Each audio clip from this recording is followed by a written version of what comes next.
It's the first time we heard from the wife of Tommy Elliott, one of the victims killed in the Old National Bank shooting, describing the day her family first fell victim to gun violence.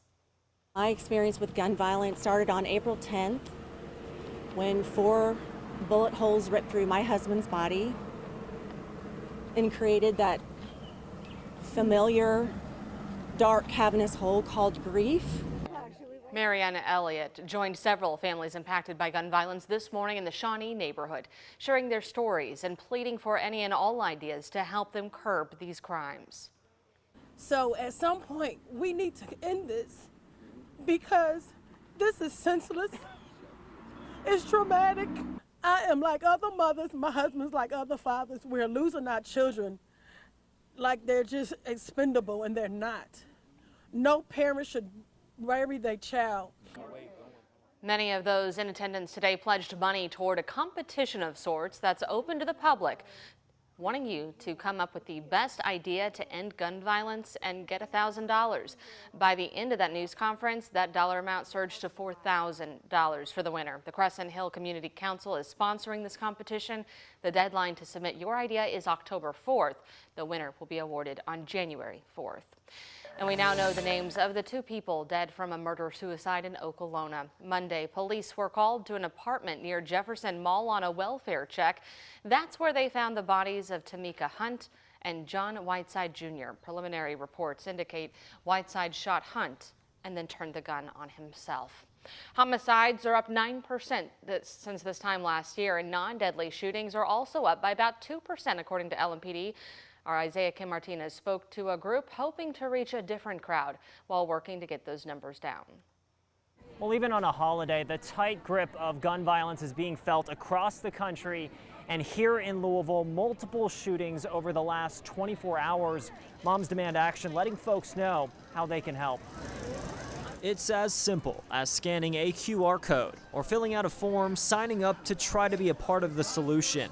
The Louisville chapter of the national group Moms Demand Action was busy at their booth here in Crescent Hill on the 4th of July. Things have gotten worse. Because sadly, as we know, 3 mass shootings already today. the issue isn't going away. It's completely out of hand. And a fix, Kathy Mika says, starts with acknowledgement. Like today, we would talk to people who are aware of the problem and try to get them involved in helping solve it. And we also talk to people who aren't aware of the scope and scale of the problem to let them know how big a problem this is for our country and how many people we lose. Mikas is the current state data lead for the group, who she's been with for 10 years. Tuesday, they urged folks in Louisville to reach out to their legislators, letting them know what they'd like changed. What can we do to stop the violence before people start shooting? So we need to have more people speaking out. Moms Demand Action is also pleading for gun owners to lock up their firearms, both at home and in their cars. Neither is required under Kentucky law. It keeps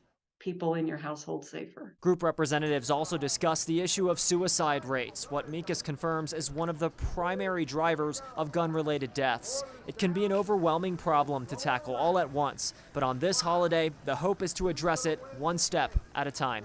In Louisville, Isaiah Kim Martinez, WHAS11 on your side. If you'd like to get involved with Moms Demand Action, you can text READY to the number there at the bottom of your screen. It's 64433. A nationwide UPS strike is looming after negotiations end without a contract. Union members say UPS walked away around 4 a.m. today after presenting an unacceptable offer to the Teamsters Union. Now, Teamsters said this multi-billion-dollar corporation has plenty to give American workers. They just don't want to. UPS had a choice to make, and they have clearly chosen to go down the wrong road. In response to this, UPS encouraged Teamsters to return to the negotiations table, saying, quote, "We have nearly a month left to negotiate. We have not walked away, and the union has a responsibility to remain at the table." The current union contract expires at the end of the month. Today, the organization Friends of Louisville Public Art will give an update on its fight to reinstall the controversial John Castleman statue. The argument centers around Castleman's background. He was one of the founding fathers of the Louisville Park system, but also fought for the Confederacy during the Civil War.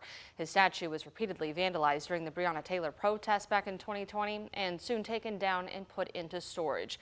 Then just in May, The Kentucky Supreme Court ruled the statue is improperly removed. The case is now in the hands of the Jefferson County Circuit Court, and Friends of Louisville Public Art is set to address the court battle today in the next 10 minutes. We'll be there and we'll let you know what happens. Right now, the town of Clarksville is under a boil water advisory after a water main broke early this morning. Take a look at the tweet from Clark County Health Department highlighting the area it's working on to fix the issues. Clarksville is under that boil water advisory for the next 24 hours. One person died after a motorcycle crash in Jeffersonville Tuesday morning. Responders there were called to East 10th Street just before 1:30. We're told the driver of the motorcycle crashed with another car, and the motorcyclist died at U of L Hospital. Jeffersonville police said the cause of that accident is still under investigation. Right now in Hardin County, crews are searching the Nolan River around the Glendale area for a missing man. Emergency manager Joey Scott said a 36-year-old disappeared in that area on Saturday. 3 different counties are involved in this search. We have a crew there, and we'll have an update tonight for you beginning at 4, 5, and 6. Funeral arrangements have been announced for fallen State Indiana Trooper Aaron Smith. The visitation will be this Thursday from 2 to 8 p.m. at Emmanuel Church Greenwood campus. Trooper Smith was killed while helping in the chase of a stolen car and deploying stop sticks. The funeral will be held at the Emmanuel Church Greenwood campus this Friday at 11 a.m. A woman recovering after she was pulled from underneath a 15-foot trench that collapsed on top of her. This all happened in Cave City, just about an hour and a half south of Louisville. First responders say they spent 5 hours over the weekend rescuing her. She was taken to U of L Hospital for treatment. Scary situation there.